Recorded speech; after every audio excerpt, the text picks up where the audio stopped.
I recently graduated college where I studied environmental science and environmental sociology. Now, during one of my many finals week study breaks, I came across something that piqued my interest, and it wasn't something I was supposed to be studying. It was a survey of 10,000 young people across 10 different countries on their feelings regarding the climate crisis. The survey found that 56% of Gen Zers, the generation that I'm a part of and the largest age demographic in the world, believe that because of the climate crisis, humanity is doomed. This kind of felt like a punch in the gut. I mean, I had just spent 4.5 years, tens of thousands of dollars to studying these things, countless time organizing on and off campus, and energy getting involved with both local and national groups, yet most of my generation viewed it all as pointless. Now, if we look at the way that younger generations talk about the climate crisis, these feelings of doom and despair make sense. I mean, we're drowning in bad climate news. Headline after headline detail each week's latest catastrophe. Unprecedented has taken on a new meaning, as each day is unprecedented. Just count how many times you'll probably hear it today. I gave you 2 months for free right there. And everything is amplified on social media, where there's a remarkable lack of nuance and an oversupply of attention-grabbing rhetoric. Many of us, including myself, seem to believe that if we just share these awareness posts enough times, that someone, somewhere will finally do something about it. But unfortunately, Joe Biden probably doesn't follow you on Instagram, and he doesn't follow me either, yet. I'm part of a diverse 19-person strong collective called EcoTalk, and we use social media to share nuanced climate education through infographics, memes, and you guessed it, TikToks, to our collective audience of over 4 million people, most of whom are Gen Z and millennials. And through our work, we've picked up on this pattern. Our comment sections are filled with people who have given up hope. People who say they have weekly anxiety attacks about the climate crisis, or that they don't want to have kids anymore out of fear of adding to the suffering, or that they see no point in taking action when the powers that stand against us are so strong. Our generation and younger generations need a new way of addressing the climate crisis that unshackles us from the cycles of doom and gloom that so often lead to inaction, because we cannot play a part in making change if we do not believe that change is possible. Climate denialism, which for decades has been peddled by oil, gas, and other big business interests, has met its rival. Climate doomism, the belief that we cannot save our planet, so why take action?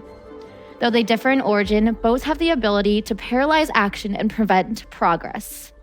And though things are bad, they're far from over. So how do we find hope when things feel hopeless? And how do we communicate the inextricable link between hope and action? To answer this, let me take you back to March of 2020, absolutely no one's first choice of when to time travel to. Many of us were quarantined in our homes. People had stopped going out and socializing, yet the stream and virality of bad news certainly had not stopped. I was finishing up my semester at home, as well as working to move my activism online when I was hit, not only with COVID, but also with burnout. I began to question the efficacy of my work, my passion for environmentalism, and the purpose in studying what I was studying. I knew I needed something to inspire me. I was scrolling on social media, and I saw a friend who had been sharing positive news stories. I paired this with the rise in feel-good dance videos that had really emerged on TikTok and started a series called Weekly Earth Wins. What good was sharing good news when everything felt so bad? But then I began to receive people's feedback. People told me that these videos really helped mitigate their climate anxiety, that they looked forward to these videos week after week, and that these videos helped turn their anger and anxiety into action. So I continued making them. In the process of finding good news stories to share, I began to pick up on trends. Week after week, institutions were divesting from fossil fuels. Week after week, land was given back to indigenous communities. And week after week, states were implementing renewable energy standards. I never overlooked the scientific projections or data, but rather tuned into the hard-to-find good news stories and examples of successful on-the-ground work. And in the process, I uncovered the framework that I had been yearning for: climate optimism. Climate optimism is a framework based on the idea that despite the bleak projections and the high stakes, we can restore our planet back to health, and in doing so, protect all that inhabit it. Climate optimism is what gives us hope when things feel hopeless, is what sustains us in our pursuit of sustainability, and is what fuels us in the uphill battle of transitioning away from fossil fuels. It's also what gives us the energy to continue fighting for our successes. Virtually the zero emissions energy source that nobody talks about. So in this process, I realized also that climate optimism is not for everybody. Climate optimism is not for politicians who have stalled on action or corporations who have incessantly pursued profits over people. To them, my message is clear. Listen to science and act now. Stop failing the citizens and people that you have a duty to serve. Rather, climate optimism is for those of us here today that have dedicated our lives to fighting the greatest battle of our time, but also to the part-time activists, those who do what they can when they can, and perhaps most significantly, to the marginalized communities and people in the global south who frankly don't have time to get stuck in the cycles of doom and gloom. The need for climate optimism has never been more urgent.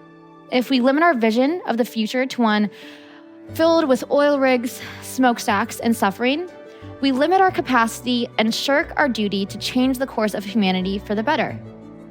By looking for good and working towards the good, we empower ourselves to be agents of good in the fight for the future that we deserve. The alternative, giving up hope, only relinquishes power into the very entities that have gotten us into this mess. Luckily, I'm not alone in championing this movement. My friends at EcoTalk provide a great example of a diverse set of backgrounds, experiences, and voices coming together to encourage this generation and the next. We're not naive.